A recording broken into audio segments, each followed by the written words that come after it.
Hi, I'm Richard Tripp. Welcome to my blog at copinc.com. Every couple weeks, I'm going to be doing a blog post like this and share some stories with you and let you know what we're about, how we got started, and how you can help us help them, the Kansas City's poor and homeless. The story I want to share with you tonight is how God has intervened in my life a few times.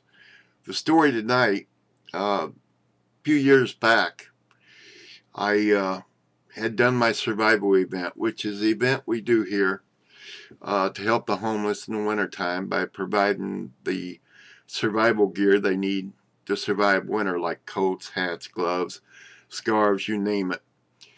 Anyway, I had done the survival event that year, and the next day, my phone started ringing off the hook. What it was little organizations, churches, everything else calling me, asking me if I had some coats left that they could use to give out. And naturally, I didn't. I'd given everything away that day before.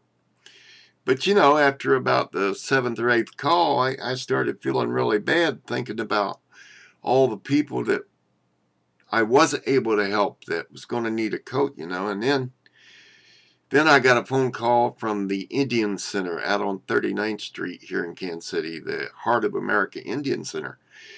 And the woman that was on the other end of the phone said, "Mr. Tripp, we have over 500 Indians that hasn't got a coat.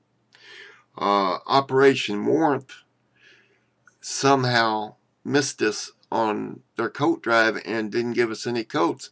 Have you got some coats we can give the people?"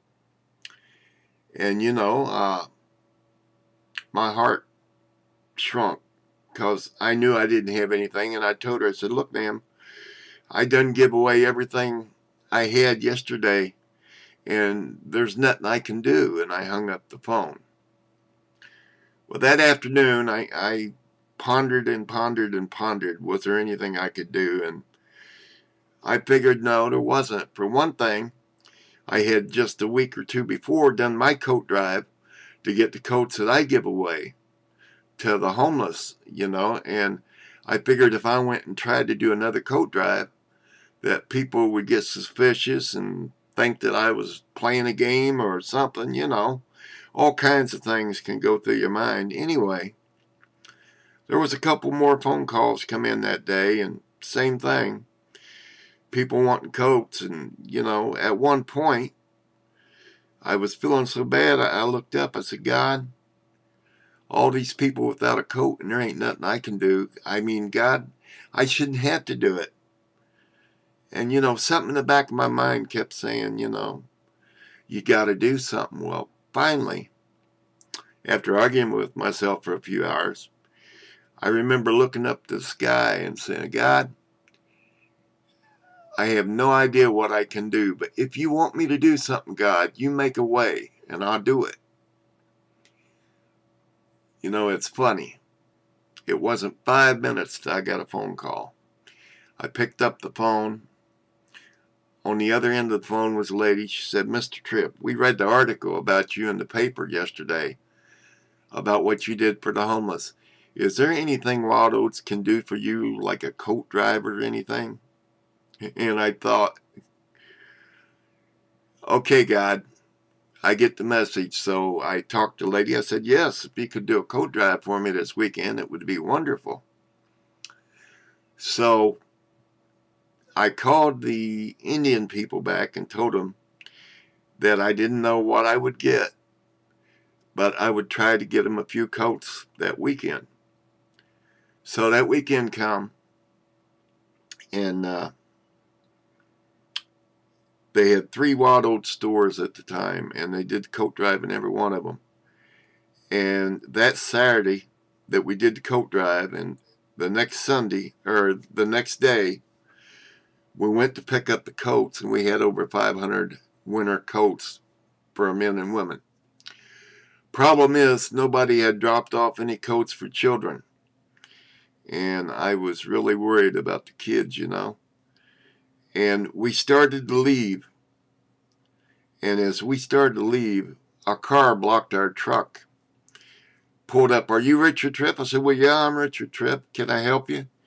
He said, "I'm glad I caught you. We got these for you." And I said, "Got what?"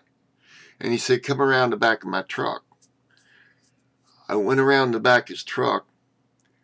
What the gentleman had done is went out and bought 50 brand new children coats. So that Monday, we was able to deliver over 550 coats to the Indians. That was not my doing. That was God's doing. I've learned never to say no. The bigger the challenge, the more I go for it, because I know that God will make it happen. Anyway, that's a short story for this week.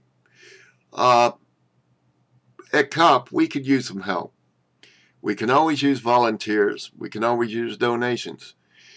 Right now, what we could really use is people that know how to use the computer to get us some lists together of different things like faxes and email numbers of churches on a program that we could load in our database.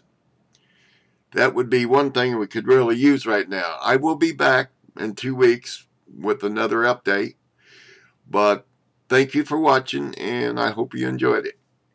This is Richard Tripp, Care of Poor People. Bye.